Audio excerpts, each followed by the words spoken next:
सिर्फ नाम से ही नहीं लाला, आजकल लोग हमें हमारी गाड़ी के नंबर प्लेट से भी पहचान लेते हैं।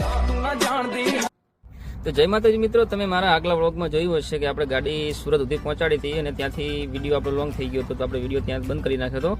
તો અહીંથી તમે જોશો કે આપણે બારડોલીથી વાસદા બાજુ ટર્ન મારી દીધો છે અને સવારનો વરસાદ પણ સતત મિત્રો ચાલુ જ છે, તમે જોઈ શકો છો. અને વરસાદના આપણા વાઇપર ડાયરેક્ટ ચાલુ હોવાથી કાચમાં પણ લીટા પડતા હતા. પછી મિત્રો આ બારડોલી આગળ આપણે વાસદા પહોંચવા આવ્યા હતા અને આપણે ડીઝલ પણ ગાડીમાં પતી જવાયું હતું, તો ડીઝલ નખાવી દીધું છે. અને ડીઝલ નખાવી જેવા પંપની બહાર નીકળ્યા હતા તો વરસાદ પણ ધોધમાર ચાલુ થઈ ગયો હતો. અને પછી તમે જોયું કહો મિત્રો કે અહીંની નદીઓમાં બધી નદીઓમાં પૂર આવેલા છે, જેમ કે વરસાદ પણ એટલો પડ્યો હતો.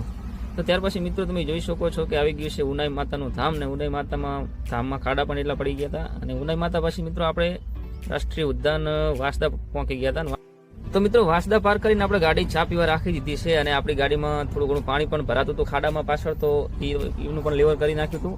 અને તમે જોઈ કહો છો કે હું અને પપ્પા બે જણા ચા પી અને હવે આગળ જવા દઈએ છીએ ગાડી. તો પછી મિત્રો આપણે ગાડી ત્યાંથી લઈને નીકળી જાય. હા, અને તમે જોઈ કહો કે અહીંથી તો ઘાટની શરૂઆત થઈ જાય છે અને લોકેશન સારું હતું અને જગ્યા સારી હતી, તો આપણે પણ આપણી ગાડી રીલ ને વિડીયો બનાવવા સાઈડમાં રાખી દીધી હતી. અને ટાયર પણ મિત્રો થોડા ઘણા ગરમ ખાતા હોય, જો કે વરસાદ. તો મિત્રો પછી આપણે થોડાક ઉપર આવી ગયા હતા, તો નીચે હતા તારે ઉપર ડુંગરા ઉપર કંઈ દેખાતું નહોતું અને ઘાટ ઉપર ચડ્યા હતા, હવે નીચેનું કંઈ દેખાતું નથી, કેમ કે મિત્રો વરસાદનું હવામાન છે. એટલે તમે જોયું કહો કે આ બધા.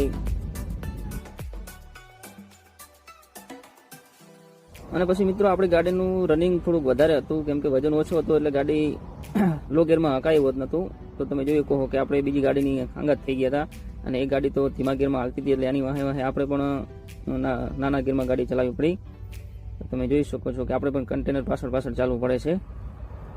તો ફાઇનલી મિત્રો તમે જોયું કહો કે આપણે પહોંચી ગયા છીએ સાપુતારા, જે ઉપર હિલ સ્ટેશન બનાવેલું છે ત્યાં પહોંચી ગયા છીએ. અને આ મિત્રો લગભગ કોને 30-50 મીટર સુધી જ દેખાય, બાકી આગળનું દેખાતું નથી, કેમ કે વાદળા બધાની ઉપર જ છે. એટલે તો મિત્રો તમે જોઈ શકો છો કે ગાડી ત્યાંથી આપણે થોડાક વિડીયો બનાવી અને નીકળી ગયા છીએ, જેમ કે આપણે ગાડી પણ ટાઈમે પહોંચાડવા નથી મિત્રો નાસિકમાં. તો તમે જોઈ શકો છો કે આગળ તો કંઈ દેખાતું જ નથી, બાકી 50 મીટર સુધી દેખાય ખાલી. તો મિત્રો ફાઇનલી તમે જોઈ શકો છો કે આપણે નાસિક પહોંચી ગયા છીએ અને પાર્ટી જોડે વાત પણ કરી લીધી છે અને ગાડી આપણી અંદર જે અનલોડિંગ કરવાની છે ત્યાં લઈ લીધી છે. અને હું અને પપ્પા બે જણા જઈએ છીએ નાસ્તો કરવા. કેમ બાકી મિત્રો તમને વિડીયો સારો હોય લાગે હોય તો લાઈક શેર કરતા રહેજો.